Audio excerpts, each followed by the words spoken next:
मीरा भाईंदर में हटकेस इलाके में पानी की पाइपलाइन फट गई थी, जिसकी वजह से लोगों को पानी की दिक्कत उठानी पड़े। उसके बाद फिर इसे रिपेयर करवाया गया, लेकिन रिपेयरिंग के बाद भी यह पाइपलाइन में पूरी तरह से पानी फोर्स से नहीं आ पाया, जिसकी वजह से फिर से लोग परेशानी में आ गए हैं। यानी कि कुल मिलाकर पिछले 6 दिनों से लोग पानी की किल्लत झेल रहे हैं। वही टैंकर माफियाओं ने अपनी सारी हदें पार कर दी हैं। जहां सोसाइटी में डाले जाने वाला पानी वह 10,000 लीटर का टैंकर 1500 रुपए में देते थे, वहीं अब जनता की मजबूरी का फायदा उठाकर उसे दुगने तिगने दाम में बेच रहे हैं। अब वह एक टैंकर 3400 का आ रहा है या फिर उससे भी ज्यादा। अब सवाल ये उठता है कि इन माफिया टैंकरों पर नकेल कौन कसेगा, क्योंकि हर कोई यहाँ पर भ्रष्ट है और अपने हिसाब से बिजनेस करता है। आज नगर पालिका की लापरवाही से मीरा भाईंदर पूरी तरह से पानी न मिलने की वजह से लोगों में त्राही त्राही मची है। यह तो रही हर आए अतरे दिन होने वाली बातें। सबसे जरूरी बात यह है कि पूरी जनता मीरा भाईंदर की, पूरे नेतागण और पूरी नगर पालिका ये सभी जानते हैं कि मीरा भाईंदर में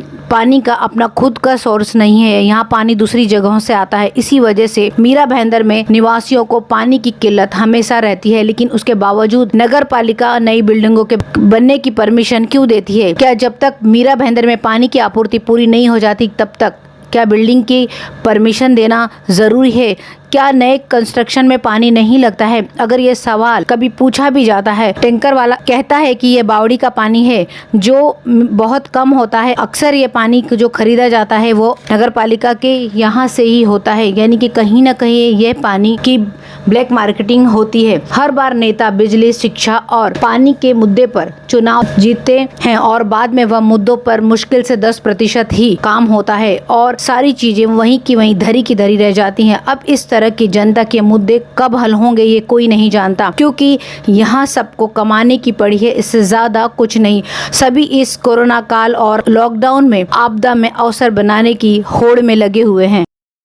भाईंदर पश्चिम में शिवसेना गली में एक इमारत का हिस्सा चक्रवात तोकते के कारण गिर गया था। नतीजतन इमारत में रहने वाले 39 परिवार बेघर हो गए थे। उसके लिए एक अस्थायी आश्रय के रूप में सांसद राजन विचारे और विधायक गीता जैन ने MMRDA ट्रांजिट कैंप में फ्लैट अवैध उपलब्ध कराने की मांग की थी। इस संबंध में उन्होंने थाने जिला संरक्षण मंत्री एकनाथ शिंदे और जिला कलेक्टर राजेश नार्वेकर से मुलाकात की थी। उस समय अभिभावक मंत्री शिंदे ने संबंधित अधिकारियों से बात की थी और इस संबंध में तत्काल कार्रवाई करने के आदेश दिए थे। MBMC कमिश्नर दिलीप ढोले ने बेघर परिवारों को किराए की आवास योजना के तहत घरों की चाबियां सौंपी।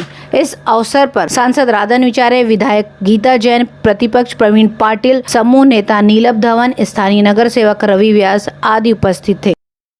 मीरा रोड पूर्व के गोड़बंदर गांव में पिछले कई दिनों से उत्पात मचाने तथा कई लोगों को काटकर जख्मी करने वाले एक बंदर को आखिर शनिवार शाम को संजय गांधी राष्ट्रीय उद्यान के वन रक्षक ने पकड़कर पिंजरे में बंद कर दिया है। इस बंदर का अच्छे से उपचार कर उसे जंगल में छोड़ने की बात वन रक्षक पथक के अधिकारियों ने कही है। बता दें कि गोड़बंदर गांव मुंबई अहमदाबाद राष्ट्रीय महामार्ग व संजय गांधी राष्ट्रीय उद्यान से सटा हुआ है। इस गांव में अक्सर जंगली जानवर खाने पीने की तलाश में भटक कर आ जाते हैं। कुछ दिनों पूर्व इसी तरह से एक बंदर गोड़बंदर गाँव में आ गया था। शुरू में गाँव वासियों ने इस पर ध्यान नहीं दिया, लेकिन इस बंदर ने धीरे धीरे गाँव में उत्पात मचाना शुरू कर दिया था। इस दौरान इसने गाँव के कई लोगों को काटकर जख्मी भी कर दिया है। इसकी शिकायत ग्रामीणों ने संजय गांधी राष्ट्रीय उद्यान के वन अधिकारियों से की थी। शनिवार शाम को regional forest officer Manoj Patil, पशु वैद्यकीय अधिकारी डॉक्टर पेटेश सिंह, विहार अधीक्षक विजय बरबगे, वन रक्षक गोविंदा सावकारे गोड़बंदर गाँव में आकर इस उत्पाती बंदर को पकड़कर पिंजरे में कैद कर लिया है।